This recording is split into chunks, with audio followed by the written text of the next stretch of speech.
Welcome to your bi-weekly murder, a show where we discuss the saddest, most tragic, or most disturbing murders of the past 2 weeks, as well as caught murderers, updates on past cases, and perhaps even your occasional serial killer. Alright, let's get to it.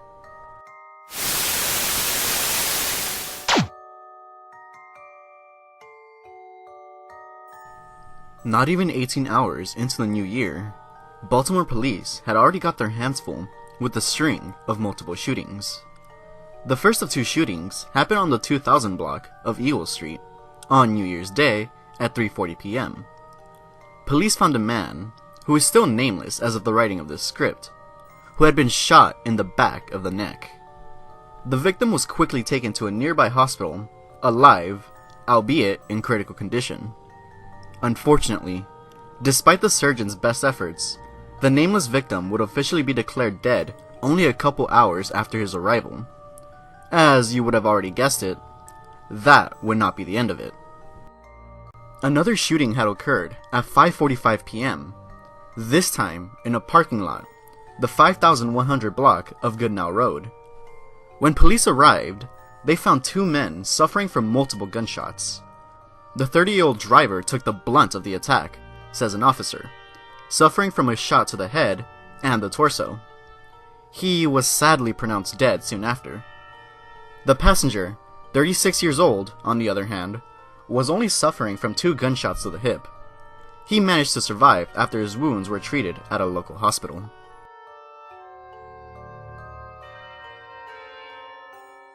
After 50-year-old Charmaine Crunk did not arrive at work, Medford police went to check up on her in her residence, that being the 1200 block of Covina Avenue at 10:05 a.m.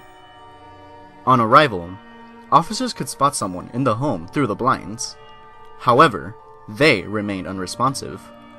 Once officers forced their way into the 50-year-old's residence, they discovered 2 bodies, that of Crunk and 51-year-old Eric Hilsenberg, whom Crunk had been in a 12-year relationship with. According to the police, both apparently died from gunshot wounds, a crime that detectives were quick to describe as a murder-suicide. According to detectives, their working theory is that Hilsenberg shot and killed Crunk, and then took his own life. Upon further investigation, it would turn out that the 2 had broken up last March 2017.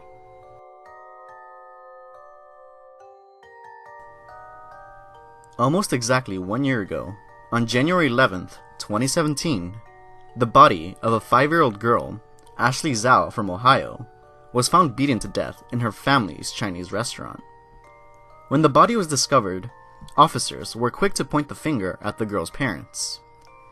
And it would practically take 1 year later for the public to hear the chilling confessions of Ming Ming Chen, 30 years old and the girl's mother, that led police to arrest her with involuntary manslaughter and child endangering. Her husband, Liang Zhao, was charged as an accomplice, despite the fact he tried to help revive the girl at the time. I know that you're not crying. You said I don't have nothing left. Isn't that what you told me? You don't have no tears left. You don't have nothing left. Ming Ming, your daughter's dead. What happened? How did she die? Just kill her, and then she died. Did you hit her? Yeah. Okay. How'd you hit her? How? Yeah. What Use happened? hand to do that? Okay. I told my husband to take care of it. Okay. So you're telling me that you told your husband? I told my husband to take care of it. I need to take care of everything from the restaurant. I only have 2 hands. I'm not 4 hands, girl. I'm 2 hands. I don't want to do that to Ashley, but you can't control yourself sometimes.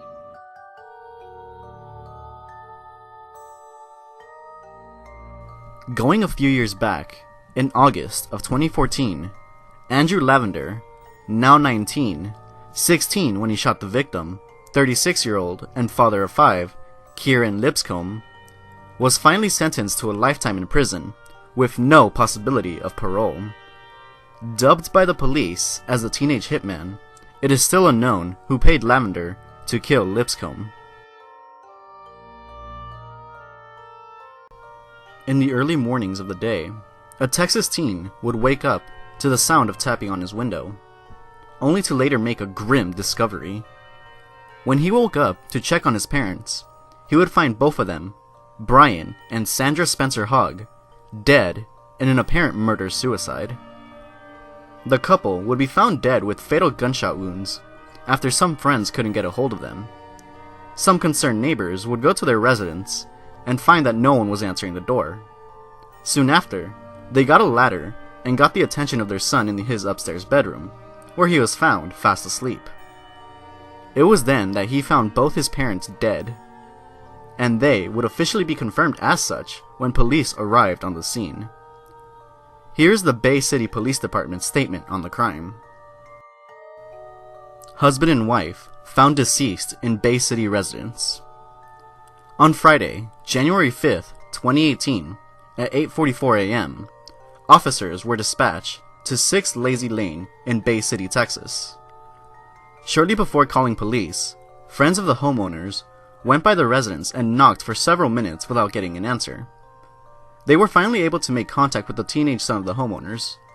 The son reportedly found his mother and father deceased inside the residence after being woken up. 911 and local EMS were immediately contacted, and police responded to the scene. After police arrived, they canceled EMS. The deceased were identified as Brian Hogg, 44, and Sandra Hogg, 42. Justice of the Peace, PCT2, Susan Thompson, made location at the residence and determined the time of death. Both deceased persons sustained gunshot wounds. Facts presented at the scene lead investigators to believe that this was a murder-suicide, but the investigation is still ongoing. The Bay City Police Department would like to extend condolences to the families of the deceased.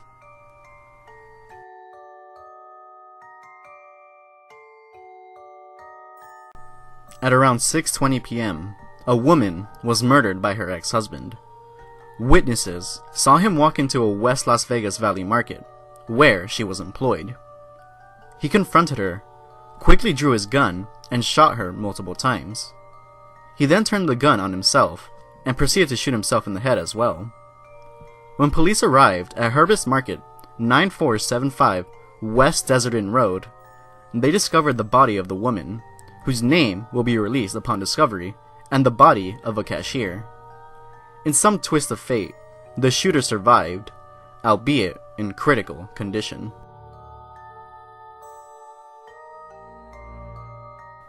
On Sunday morning, Minneapolis police discovered the body of a man who had been declared dead due to a fatal gunshot wound to the head.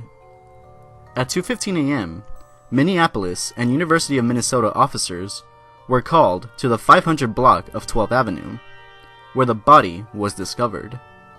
What makes this case even stranger is that later that day, another man who was suffering from a non-fatal gunshot was treated at a local hospital. That in itself isn't that strange, but listen to this. Upon removal of the bullet, it was discovered that it had come from the same gun as the one used in the earlier shooting. As of the writing of this segment of the script, police have no one in custody, but will continue a thorough investigation.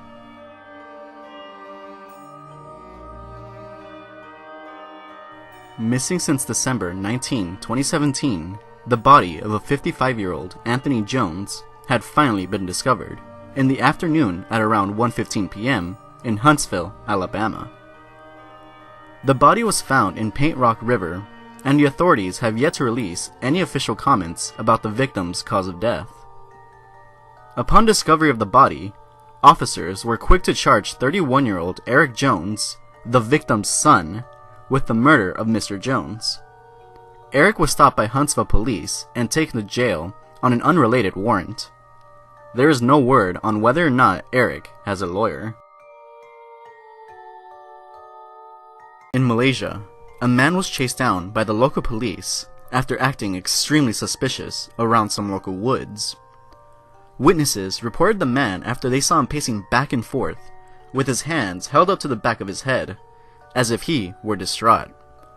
Once the police managed to corner the man, after a high-speed chase, they discovered that the back of his trunk was the body of a 13-year-old girl.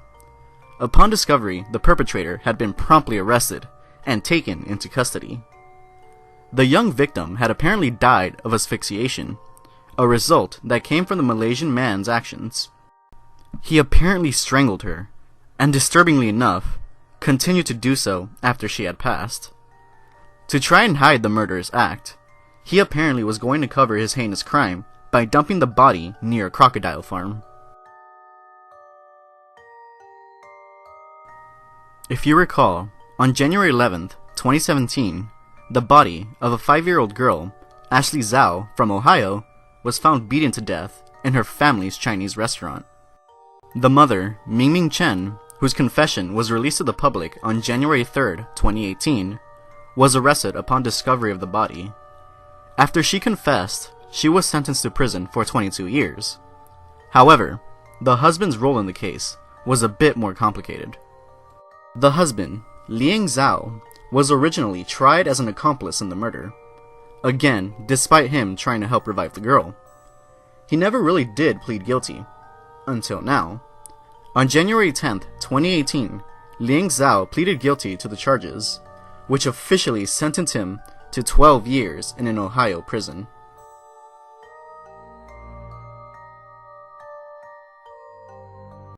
The body of a missing woman, reported as such about a week ago, was found dead in the outskirts of a secluded field in Durban North, South Africa. CM Lee, the victim, 20 years old, was last seen in a black Mercedes-Benz leaving work.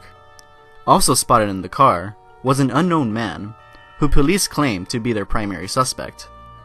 The body had been found by a local farmer in a cane field, in horrific shape.